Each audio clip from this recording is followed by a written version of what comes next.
Thank the chair. Thanks the witnesses for being here today. I really appreciate it very much. I've spoken many times on this committee about the circumstances in my early life which led me to run for Congress. Growing up in an environment that I did, it took hard work, education, and the right opportunities for me to make it to this point in my life. I'm not confident today, where we stand now, that a child growing up today in a similar or other uncertain circumstances would have the same opportunity or ability to achieve the American dream. In 2021, in Oklahoma, over 7,000 children were in foster care, and over 13,000 children were the victims of maltreatment. The vast majority of these cases were neglect. Child welfare programs funded through Title IV-B give states the flexibility they need to help their vulnerable children, ideally before they have to enter the foster care system. I appreciate the witnesses being here today to testify so that we can make the necessary changes to ensure we are ready and reaching as many children as possible. One way to do this is by reducing the regulatory burden so that Title IV-B funding recipients can spend more time helping children and families and less time wading through the red tape.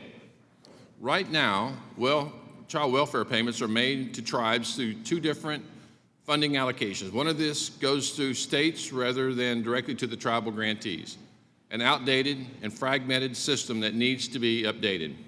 In Oklahoma, the larger tribes are already paid directly, while the state must contract with each smaller tribe individually.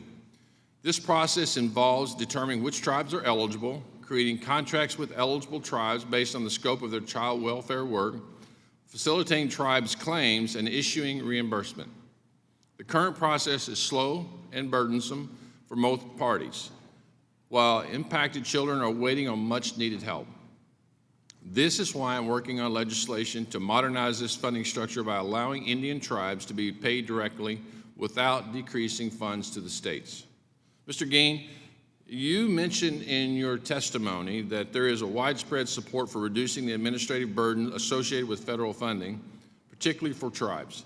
Can you give us a little more information on that and what you think about the administrative burden as it's impacting states and tribes' ability to provide aid to impacted children? Absolutely. I've heard tribes tell me that they've declined federal resources because the amount of work it takes to get it is more than the value of the grants. If the administrative burden was related to ensuring that we understood how funds were being spent and holding states accountable, it would be one thing. But as I've mentioned before, to a large extent, many of the reporting requirements we have are nothing more than an exercise of checking a box. And so we do need to talk about accountability. We do need to make sure that children are doing well and that federal resources are being spent effectively. But the burden that we're placing on states is not achieving that, and it's coming at a cost of taking time away from doing the work that we have to do with children and families.